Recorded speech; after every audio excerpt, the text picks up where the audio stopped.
To all the people in India, and thank you so much for missing on to Chennai versus KKR IPL match and joining our meet and greet sessions. We really appreciate that. Thank you so much. We'll start with just a brief introductions of our team, and then we'll move on to the questions, and you will address all of your questions as well. Then we'll have some breakout rooms for department specific queries so that everyone gets equal attention and all the doubts are cleared. All right, guys, let's start. Hello, everyone. I'm Manan Desai, and I'm the president of Desijags, and I'm also pursuing my master's in mechanical engineering. Currently, this is my third semester. All right. Up then we have Krishna Akki, who is the founder of Desijags, and he's also a member of honorary board. Right, we have Isha Gupta. She is the vice president of Student Affairs Committee of Desijags, and she is pursuing her master's in ECE. Next up, we have Nikita Sinha. She is also the vice president of Events and Festival, and again, she is pursuing her master's in ECE. Then we have Dhaval Valavkar, who is our lead for Student Affairs, and he's pursuing his master's in HCI. Then we have Sanjana Pachipulusu, who is our lead for events and festivals, and she's also pursuing her master's in HCI. Then we have Nishit Reddy. He's a risk manager, and he's doing his bachelor's in mechanical engineering. Then we have Anvi Kute. Anvi Kute is our reservationist, and she is also doing her bachelor's in mechanical engineering. Then we have Anish Bawal. He's a USG senator, and he's doing his bachelor's in finance and economics. Right, then we have Ikshita Reddy. Ikshita is our member for student affairs, and she is also doing her master's in HCI. Then we have Ishwar Perumal. Ishwar is also a member of student affairs and pursuing his master's in HCI. Then we have Kanika Bansal. She is member of student affairs, and she is also doing her master's in HCI. Next up, we have Nisarg Rajpura. He is also a member of student affairs and doing masters in HCI. A lot of HCI people. Yes, then we have Chaitanya Tambat. He is member of events and festivals, and he's pursuing his masters in ECE. Then we have Ashish Ahire. He is member of public relations and doing his master's in cybersecurity and trusted systems. Then we have Abhijit Ingale. Same, he's members of events and festival, but pursuing his master's in cybersecurity and trusted systems.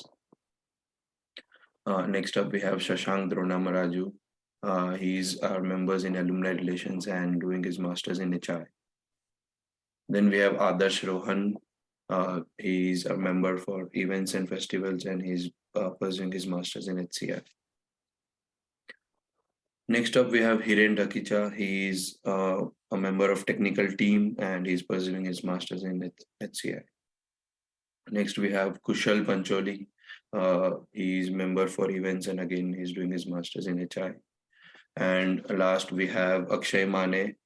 He's the lead for events and festivals, and he's pursuing his master's in EC. All right, thank you so much, guys, for your patience. And yes, we'll start with the questions, whatever we have, like the questions, and we have everyone on team. They'll answer your questions, and yes, please feel free to post any queries in the chat box, or you can also wait till the end and then you can ask the questions as well, right? All right. So question number one is like, what things to work on after you get your visa approved? Okay, I'll answer this question, but I'll repeat this question again. So what things to work on after you get your visa approved? So first things first, once your visa is approved, I would suggest letting the Office of International Affairs and your department both know through Atlas that, hey, my visa is approved. There is an intent to arrival form which needs to be check marked like the way you want to, like, right? And again, you can also be in contact with Julie Seaman or Elizabeth Castle. Like they are the ones who you should ask regarding anything regarding your courses. You can find their email IDs in Outlook. I believe until now everyone has access to their Outlook accounts. Just type in their names, and you will definitely get connected to them. And you can ask like for the deadlines or what course you need to register for before the deadline, right? And like speaking of the documentation, I would say like please make sure you collect all the documents like your I-20, your like financial documents, your academical documents, because which can be required at here in the university and also at the immigration stop. Like immigration officer might ask for a few documents. Typically they don't, but just play safe. And uh, as far as the EAP exams are concerned, like please check your I-20 whether you are uh, advised to take the EAP exam or not. And if you are advised, like book a slot for EAP exam as soon as possible, so that you don't want to miss on to anything in terms of EAP, right?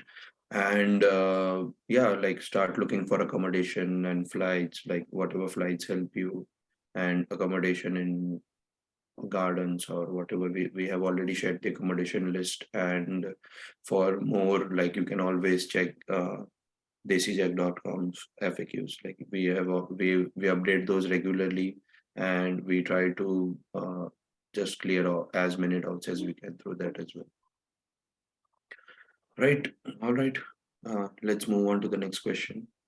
What are the things that we must carry? Are there any things that we are not supposed to carry? Okay, like so who's gonna take this question? I think Kanika. Yeah, I'll take it up.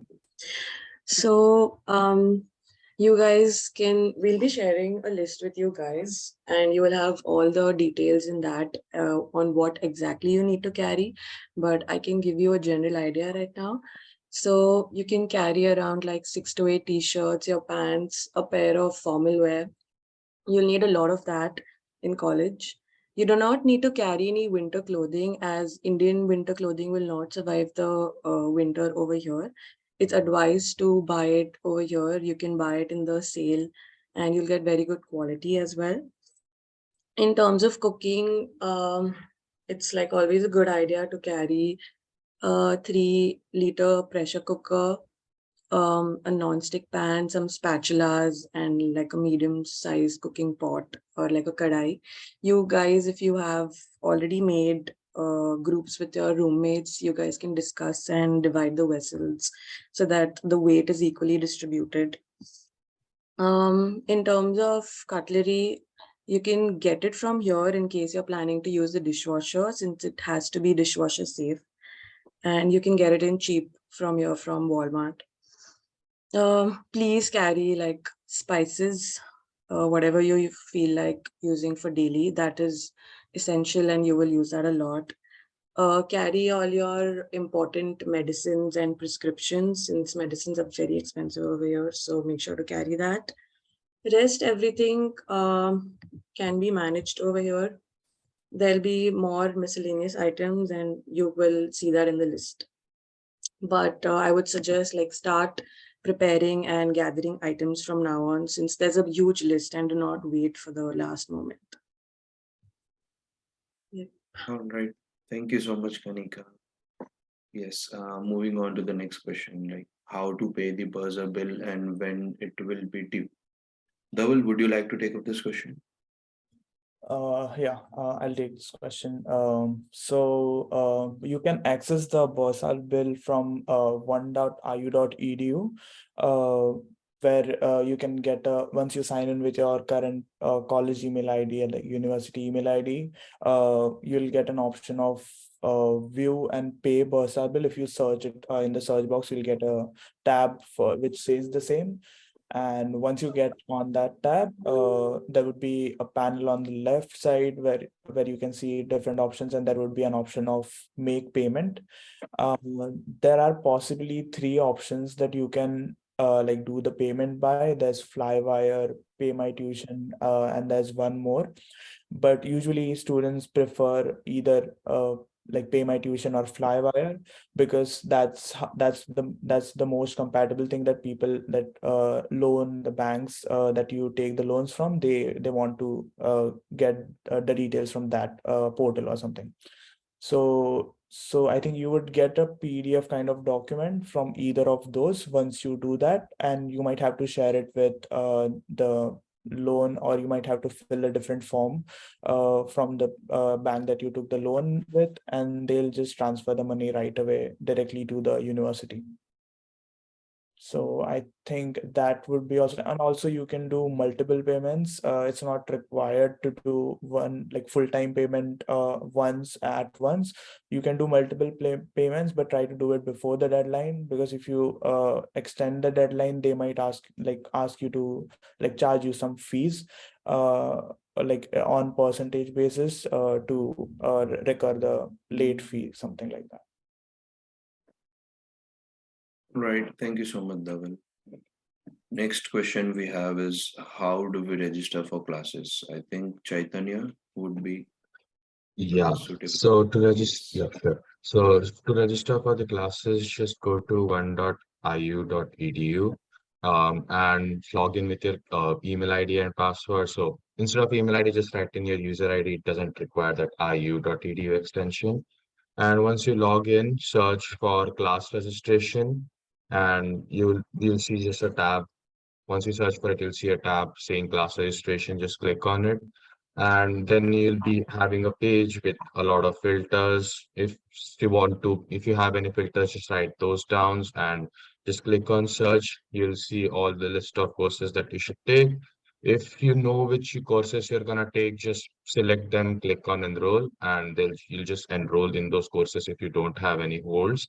And if you that's it. That is how you register for your courses. And if you want to know which courses you should take, you can always talk with your advisor or check with your seniors which courses align with your interest and what courses you should take. So that's about it. All right. Thank you so much, Chaitanya. Next up, we have how to find permanent or temporary accommodation. I think Ishwar, would you like to take this question? Yeah, sure, Manan.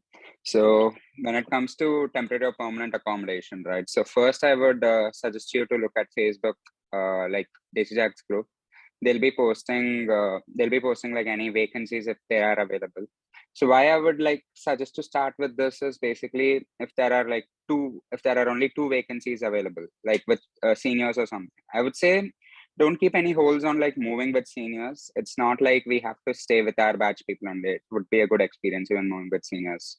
So you can look at the Facebook, and if you find any vacancy, you can also talk to someone. Like from the Excel, you can see people who are also interested in accommodation. In our fall 23 group, in the description, there's an Excel with people who are also interested in accommodation. So you can talk with them, and maybe you can form a group for that. So that is one approach I would suggest taking.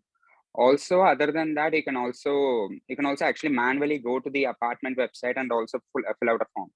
Like if you see in the Excel, there are like a couple of apartments given. Like the closest ones probably to the campus are Gardens of Canal Court, Blockfields, and Canal Overlook.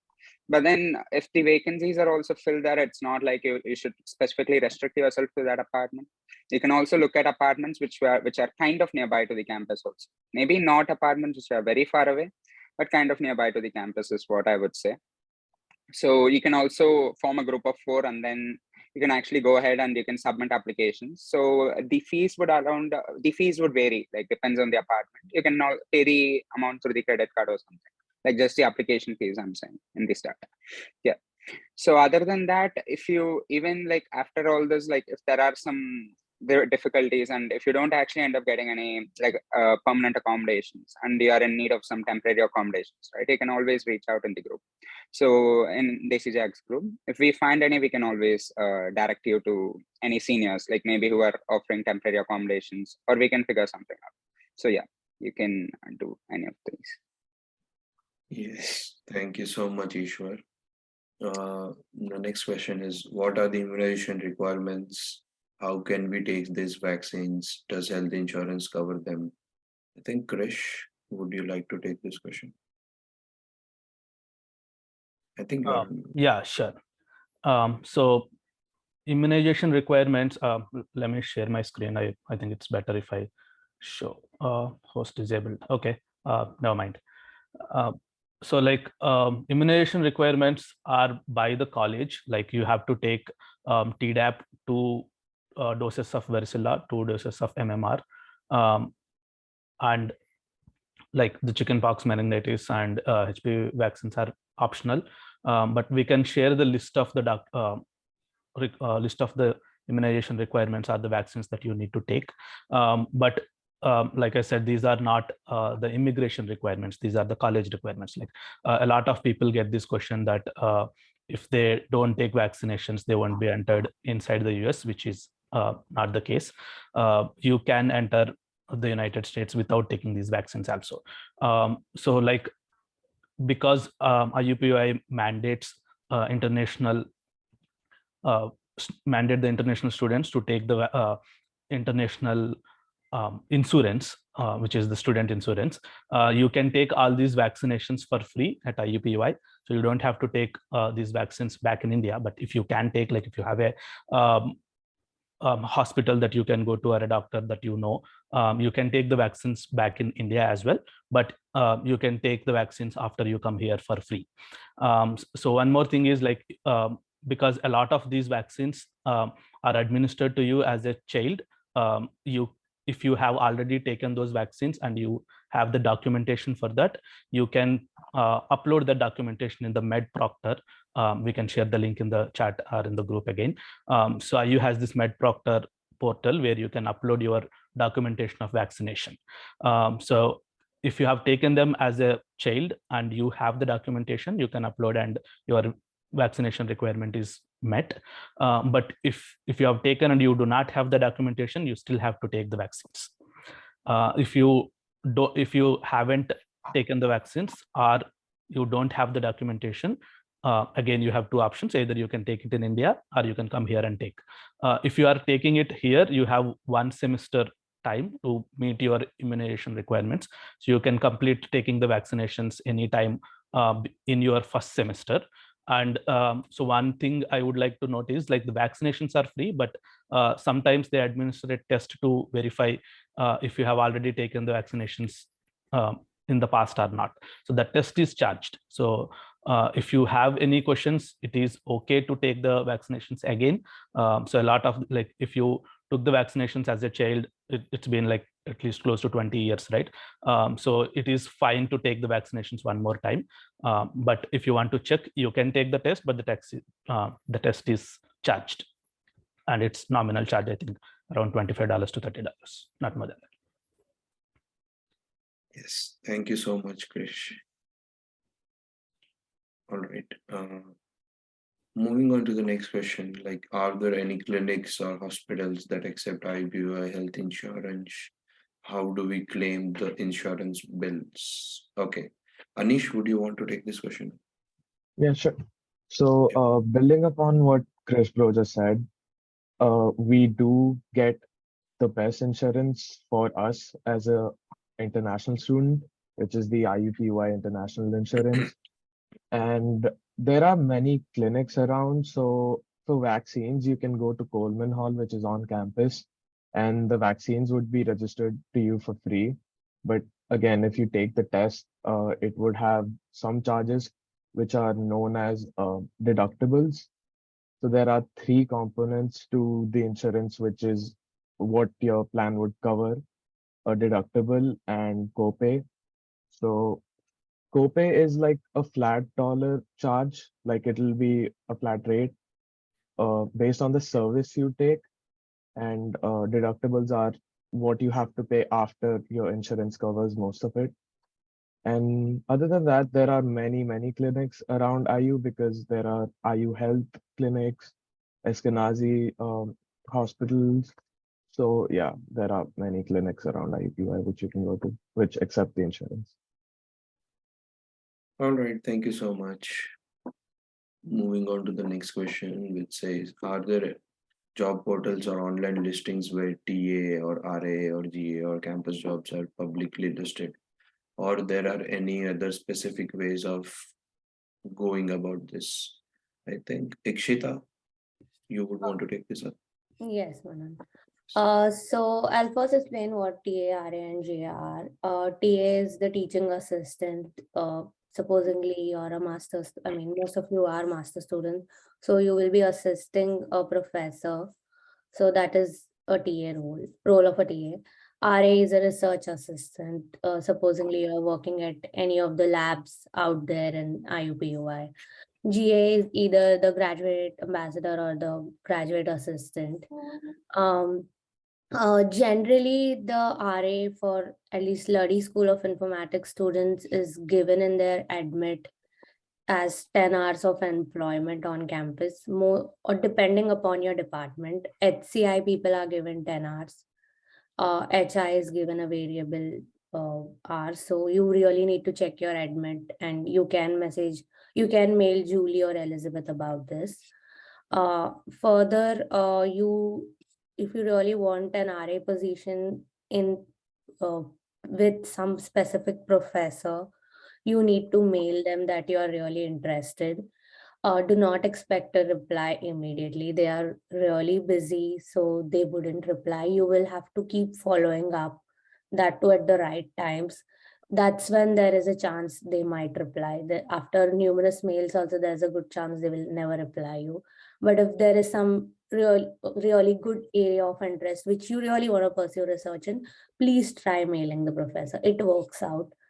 Um, Besides this, the on-campus jobs can be found on Handshake.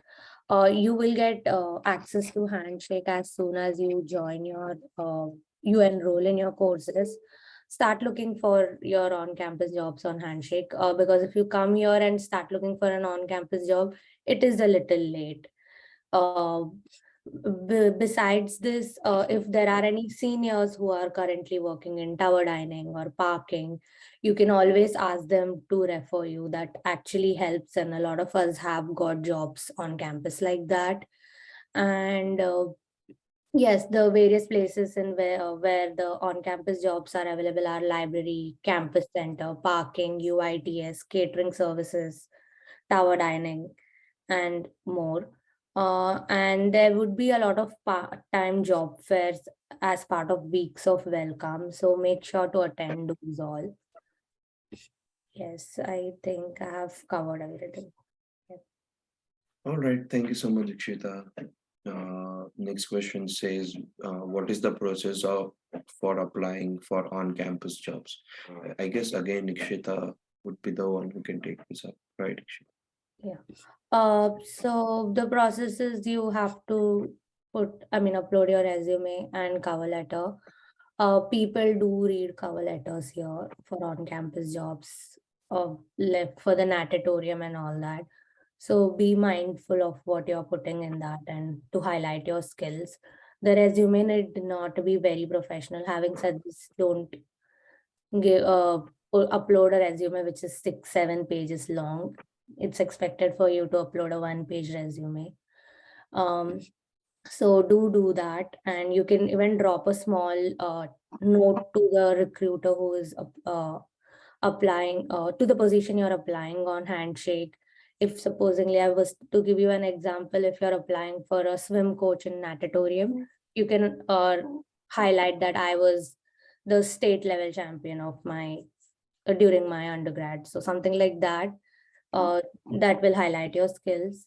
And yes, again, referrals you can use, that I have been referred to this position by so and so senior. And besides this, there are a lot of opportunities available within the school also. So if you're from the Luddy school, you can reach out to Elizabeth. If you're from the Purdue school, you can reach out to their admissions and ask if there are any employment opportunities in the school. Right, thank you so much, Ikshita. So the next question we have here is, how do you secure an internship or a part-time job? Is there a risk of possibly working off campus? Isha, would you want to take this up? Yeah, sure. I can answer this question. So first of all fall students are eligible for summer internships because you would be completing 1 year of education in the US. So you can apply for online internships. You can apply for so basically like the virtual ones or um, the in-person internships. The best way is via LinkedIn. Like the networking is best via LinkedIn. We also have a lot of career fairs on campus. So if you are from Purdue, you are also eligible to attend the career fairs which are held in the main campus Purdue. You can go there for all the career fairs. And as Ikshita mentioned, the Handshake app. So you can find both on-campus jobs, you can find internships or any other job postings there as well. You just have to like create your profile very clean in a very clean manner so that it is visible to your recruiter and you can highlight all your skills there. Um, Working off campus, I would suggest, is very dangerous and it is a big risk because it is illegal to do so. And all the F1 students are eligible just for 20 hours of part-time, and that is on campus and not off campus. So if you get caught, your visa status can be in trouble and you can be deported. So I would just suggest not to work off campus. Um, so that's it. Yes, all right. Thank you so much, Isha.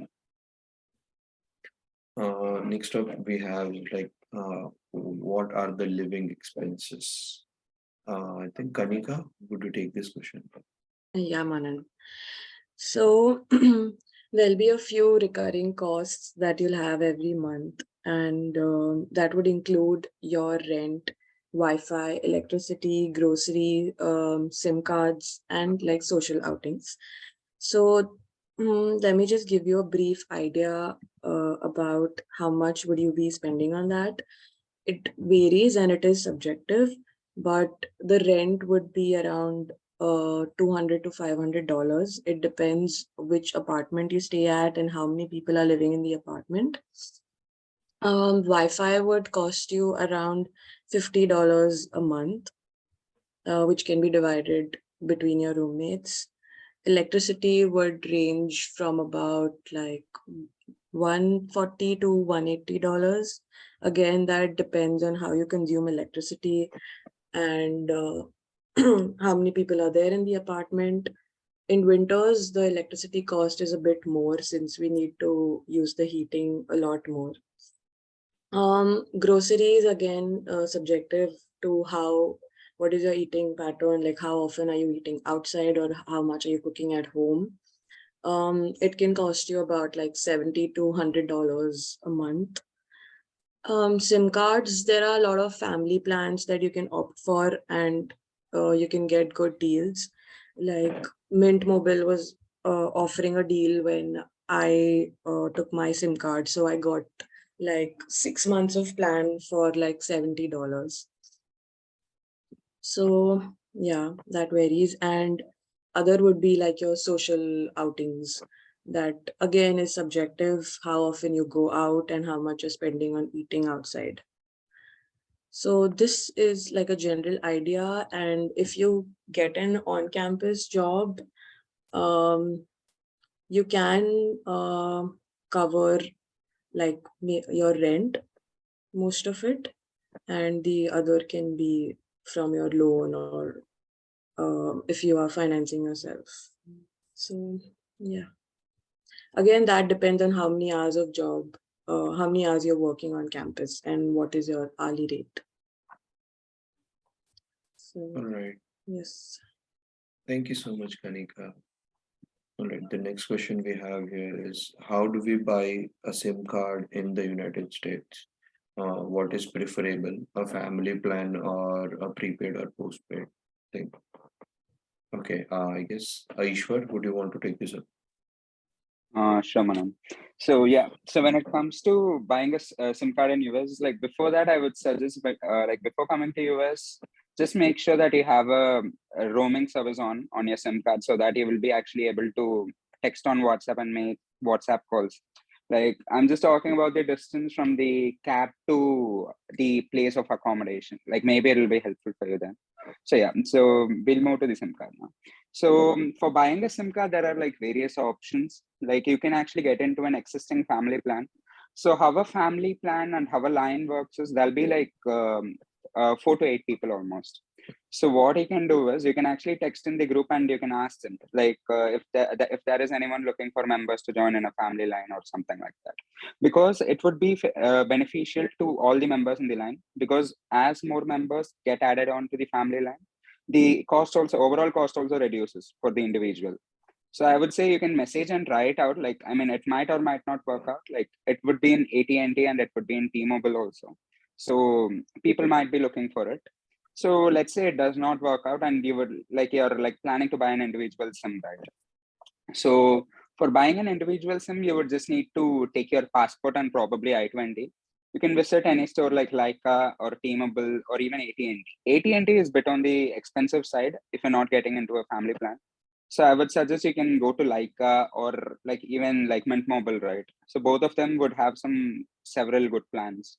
There is this place near college which is called Circle Center, and there is a separate individual store as well. So you can actually go there and buy a SIM along with your friends once you've landed in US, of course.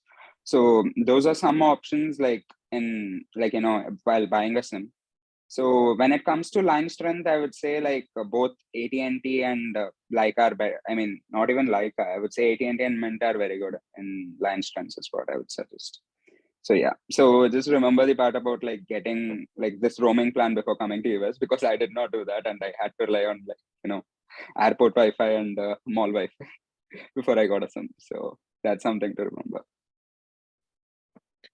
Yes, thank you so much, Ishwar.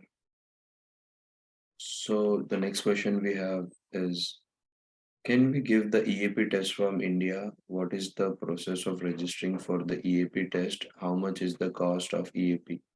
Sanjana, would you want to take this question? Yeah, sure, man. So the EAP test is very easy to be very honest. You don't really need to be worried about it.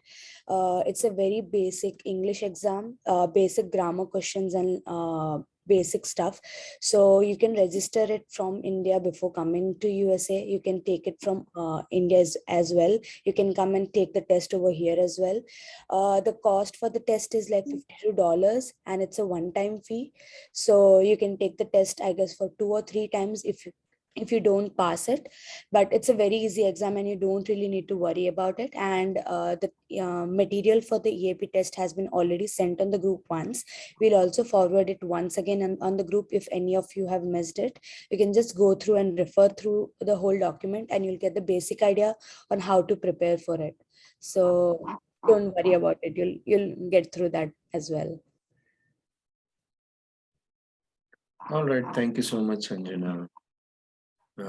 Right, the next question we have is, what kind of fraudulent calls should one avoid and be aware of? Isha, would you be taking this question? Yes, thank you, Manan.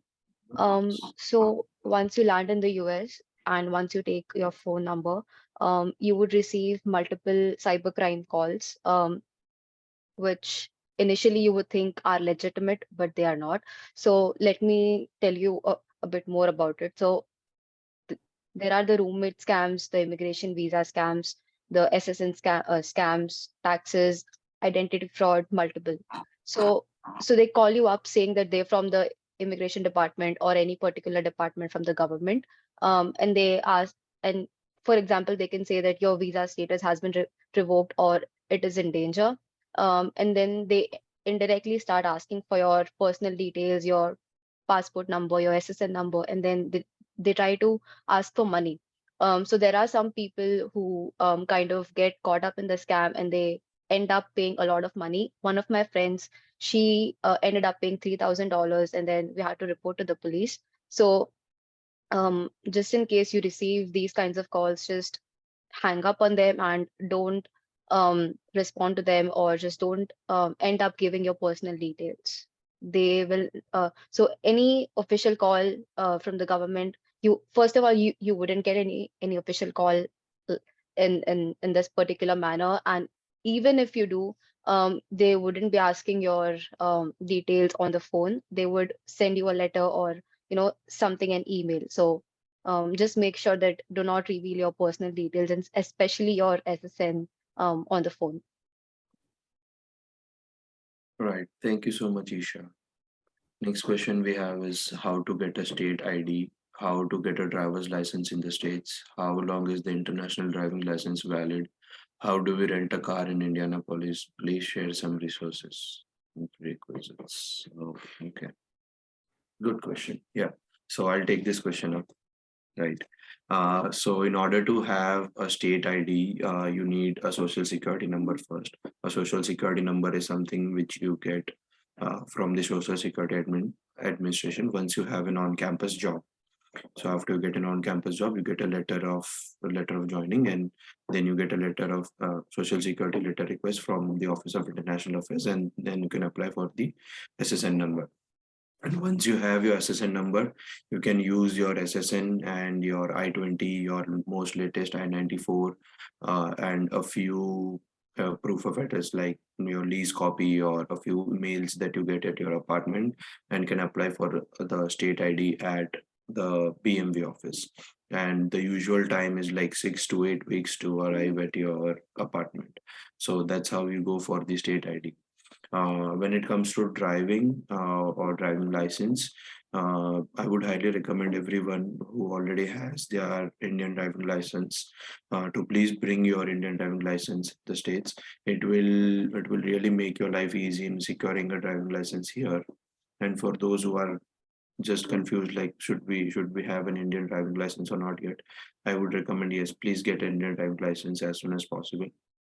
And yeah, the documents required for the driving license is again the same, like your Indian driving license, your I-20 or SSN, your most recent I-94, and a couple proof of address. And yeah, you just have to pass a written exam and a driving test, and like within 1 to 2 weeks, you can get your driving license at your home. And as long as the rental car thing is concerned, like there are a few major companies like Enterprise, Avis, Budget. These are national or something. So these are the companies which rent cars, and like they are pretty much cheap. IUPUI do have a collaboration with them. Like if you use your IU coupon code, you get good 60 to 80% discount on rental cars every day. And yeah, you don't need a US license to drive basically in the States. You can start driving without even the Indian driving, or like the United States driving license, for up to 1 year. So that's your validity for Indian driving license in the United States. Yes, that's all about it. All right, moving on to the next question we have is, how can we find accommodation off campus? When do we sign our lease agreement? When and how do we take the renter's insurance? I guess, Dhaval, would you want to take this up? Yeah. So I think we have shared an Excel sheet with you guys where you can see the roommates as well, where we have provided the list of apartments on the top of that list. You can check for the websites of those locations and try to apply in a group of 4. And we would not suggest you any other apartments other than those. There are few apartments like currently where I am staying. I am staying at Grid, which is like quite far. It's 25 to 30 minutes walk from the campus. It's okay right now, but if in winter it would be really hard for you to go on and off to the campus. So we would like you to get to the apartments that are already listed in the document. And so some of the apartments have online lease as well, but most of them have in-person lease. They would prefer everyone present on that lease to join, be available at while signing the lease. So make sure the group you have try to be on the same day when you want to move in to the apartment, so that you would not have any issue once you're going to sign the lease. And coming to the renters insurance part, there are a few websites where you can get the renters insurance from. The major one that people usually prefer is States Farm. You can just enter your apartment details over there, and they would give you an you have to pay some down payment, which would be refunded to you once you break the lease, or once you get out of that renter's insurance.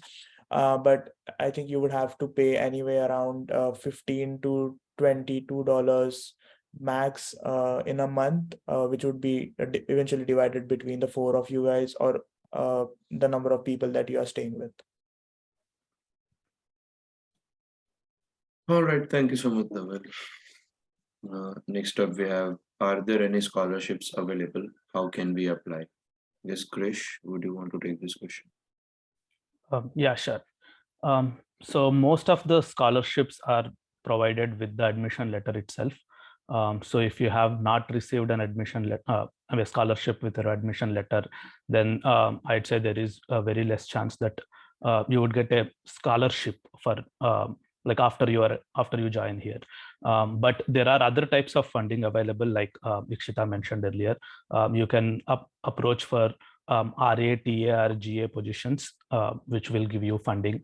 And you can do, in some departments, you can do thesis or a research work or a project work that can also give you some sort of funding. So I've seen some questions asked in the chat, like how do we approach these professors for RA, TA, GA positions? So you can start approaching even now, but the success rate would be high if you approach them after you come here or after a semester, because they have something to grade you upon, or they have something to judge you on, whether you are a capable student or not, whether you have matching in research interest or not. So with that judgment, they would be able to give you better assistantships. And that is one way of getting scholarship or funding to reduce some of your tuition fee.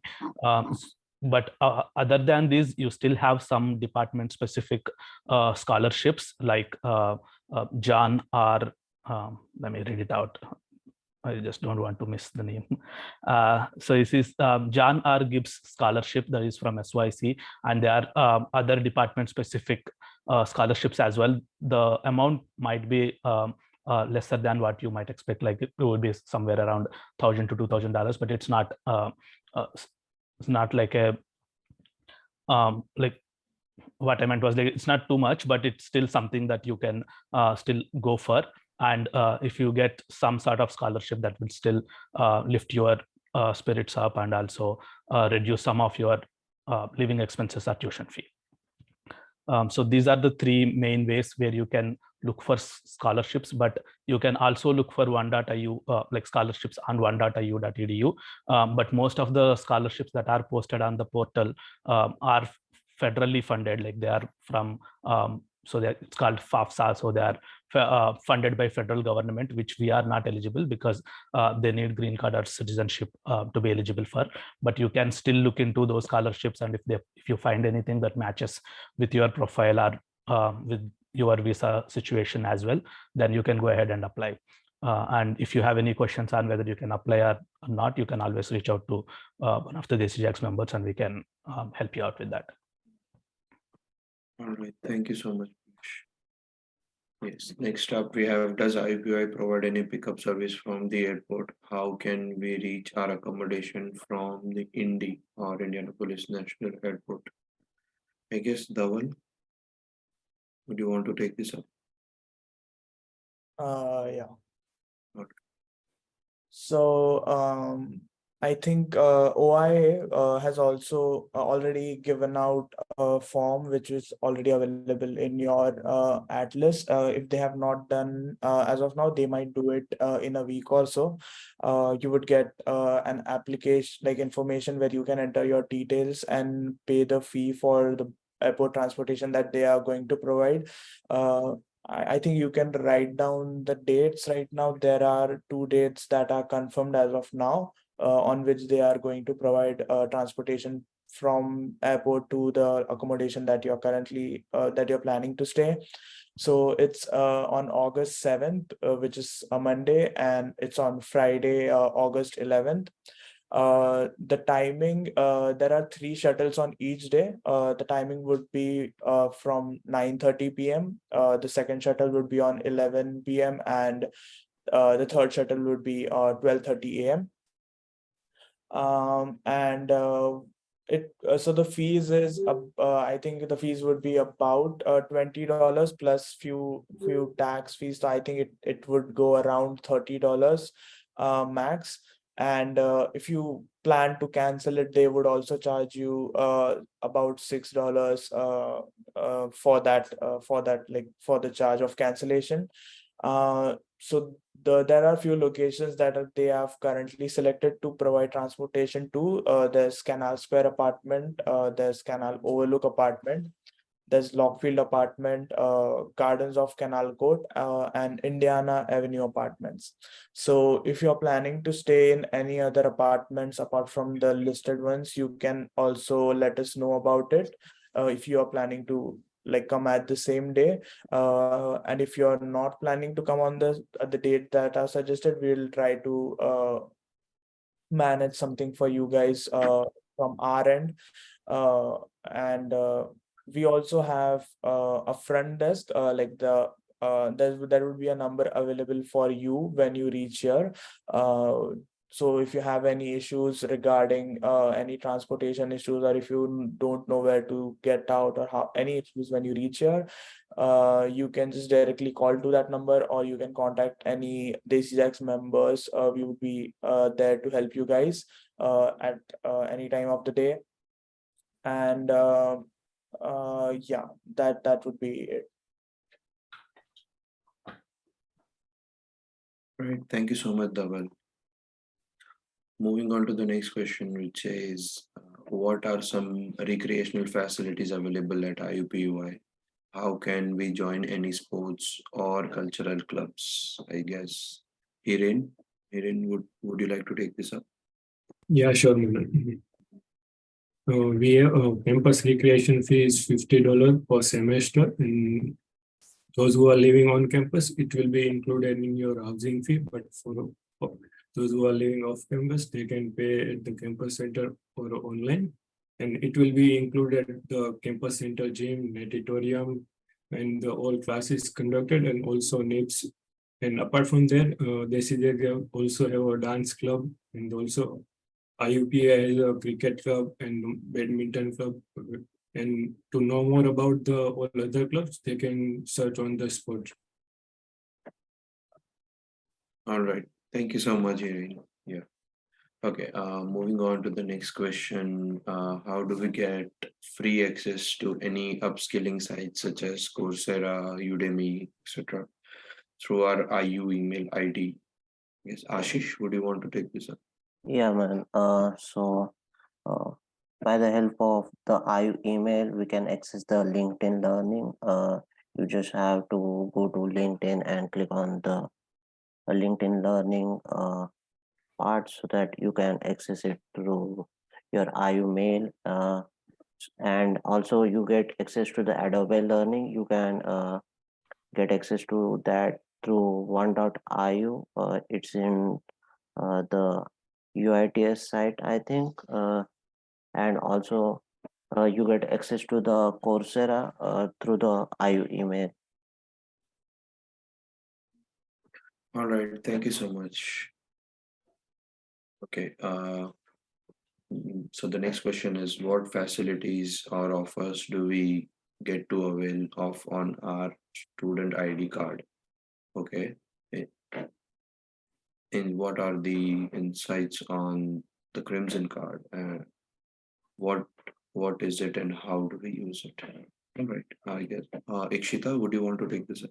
Oh, yes, Manu. So Yes. Crimson card is basically like your identity card. As soon as you're on campus, make sure you go and make your Crimson card. It's not, you cannot do that during the weekends because the campus center is closed, but during the weekdays the operational hours are mostly 9 to 5. So that's the first task on your list. Get that done.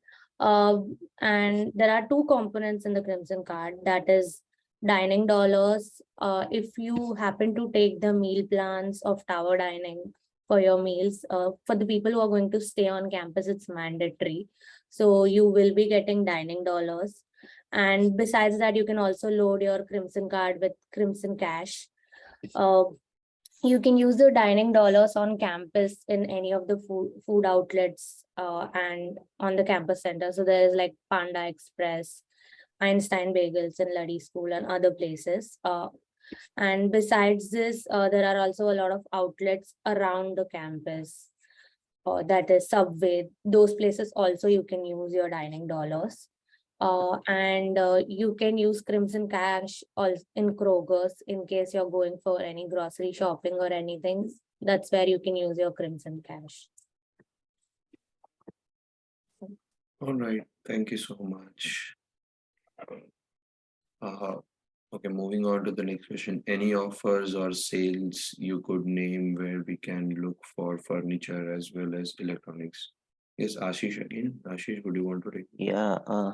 So in fall, there are some offers going on with Best Buy. You can go for electronics on Best Buy. Then there are some offers going for on Walmart for furniture. You get cheap furniture there. You can also prefer IKEA for furniture. Then in dollar store also you get like a table or portable table for cheap rate. For electronics, you can visit Micro Center, and there is also the Dell IU store. If you wanna buy a laptop, you can also go for the IU classifieds. It's on one.io, where people who are moving out, they just put their furniture for sale over there. All right, thank you so much, Ashish. And the last question we have here is like how to open bank accounts. Do we need a social security number for bank accounts, or what are the documents required? And do bank accounts have a monthly maintenance fee or not? All right. So yes, with regards to the bank account, I'll take this question. So I would say no, you don't need a social security number initially to open a bank account, like to open a checking bank account. So checking bank account is similar to what we have in India. Like it's a current account, but you don't need to be a business or entity to open a current account, unlike India.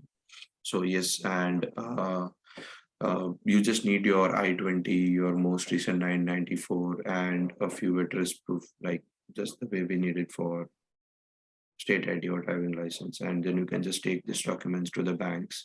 So the famous banks here, which most of the students prefer, is like the Chase Bank, which is in the Indianapolis downtown, the PNC Bank, the Bank of America, and yeah, so these are the three banks which most students prefer.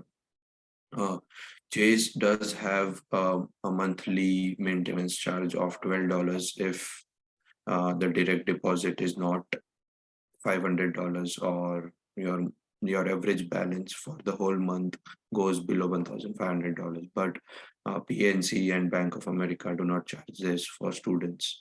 And yeah, that's all about it. You just take these 3 or 4 documents to the banks, and you can just have your bank account open.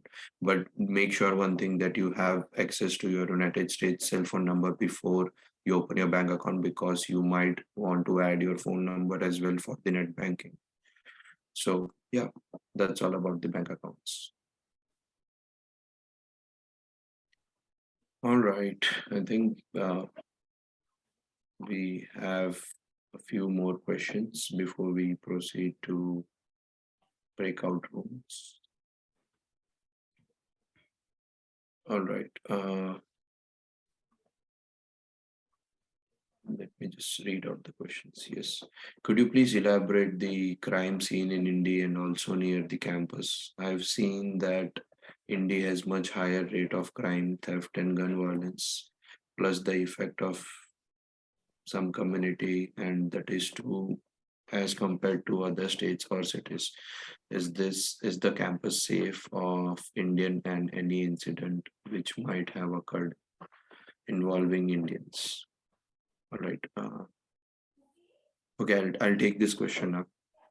So, with regards to the safety at campus, yes, the campus is really very safe. We have IUPD, which is Indiana University Police Departments, roaming around the campus 24/7, and they monitor everything that's going on campus. Like they would never invade anyone's privacy, but yes, the patrolling cars are always on campus, and the IUPD is pretty much aware about what's happening on campus, and they are always at the disposal if you need any help, like in even a small random help. Even if you need to ask some address, like they'll be at your help. And when it comes to crime rate on campus, like there we haven't seen anything. Like it's been more than a year now, like we haven't seen any huge crime or any theft. Like there is something, but like in the campus housing. But yes, the IUPD takes care of it really well, and everything is sorted out like to the par. And once IUPD steps in, like no one has any say. Like they'll make sure the best is served, right? And with regarding to the theft and gun violence, like it's in the whole state, like in the whole United States. We don't know, like we never compared it with any other state in the United States. Like there is like there are pros and there are cons. So yeah, like as a city, Indianapolis is really safe. And yeah, like if you have a group of friends who want to go on a walk or who just want to just go and explore the city, like yeah, definitely go ahead and explore the city. Yes. uh that's all I have to say on this. Like, would anyone want to add on to this? No, I think that's Sorry, Dhawal, do you want to mention about safe walk? Oh, yeah, the emergency safe box. Yeah. So yes, like there are like the emergency booths across campus. Like you'll get to know once you are on the campus here, and like if you just go there and just press the button and say help or say emergency. So yeah, a police car or the cop will arrive within a couple of minutes. And yeah, if you feel alone that hey, I'm walking late, really late on the campus, and I'm walking home, and it's gonna take me at least 15 minutes walking, and it's really dark. You can always call on IUPUI safe walk number, and like within 5 minutes, someone will be with you. Will make sure that you will walk with you to your home and make sure that you reach your home safely. And yes, so like they are really friendly, they are really helpful, and you don't have to worry about it. Manan, you can also mention about the Guardian app. Sorry. The Guardian app, the IU has it. Oh, okay. The Guardian app. Yeah, I would say like, once you download 1.IU or the mobile app, like you'll have access to a lot of other apps. And Guardian app is one of the same, like, and you can always seek on to like any more help if required through the Guardian app as well. And yeah, plus there are jag lines on campus, like which are till at least 10:30 on few routes. Like if you don't want to walk, you can take jag lines, which are completely free for students and staff at IUPUI. And yes, so I would say it's pretty much safe.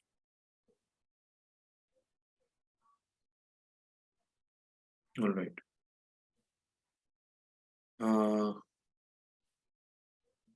Okay, like we have just, I don't think so. We have any more questions in the live chat? Yeah. So was anyone saying something? Yeah, there was this Yeah. one question where somebody asked, is there any criteria for eligibility criteria for assistantship? Yes, it depends. If there is a course which is for graduate students, then you need to take it before becoming a teaching assistant. But if there is a course which is for undergrads, like programming in C or something of that sort, and if you have already taken up that course in your undergrad, you you are eligible to become the TA. Yeah, that's it. Yeah, there's one more question about like what are the overall changes we can expect after the IU and Purdue separation next fall. So it's like I'd like to answer that, but like I'd like to say this is a changing situation and evolving situation. Like we don't have complete information as of yet, but what we know so far is going to be only an administrative separation. Like currently IUPUI is administered by IU, like all the facilities are the IU email IDs or whatever the administrative tasks and like charges and fees, everything is coming from IU, and the course curriculum is divided into Purdue School of Engineering and IU School of whatever science are like science and engineering are from Purdue, and medicine and health related courses and SYC is under IU. But after the separation, the information that we have currently is like Purdue School of Engineering and school will be managed by Purdue. So which means the facilities are the like one.iu portal or the IU email IDs that you are getting would be coming from Purdue. Like it won't affect you because now you are joining now in this semester, which is still under IUPUI. But after the separation is in effect, the people who are going to join after the separation, they will have their separate portals or IDs that are provided by Purdue, and for IU schools, they will continue to use the IU email IDs or whatever. But like I said, this is still the discussions are still going on, and we don't have clear demarcation on what will be done by which university as of yet. But I don't think that is something that you have to be worried right now.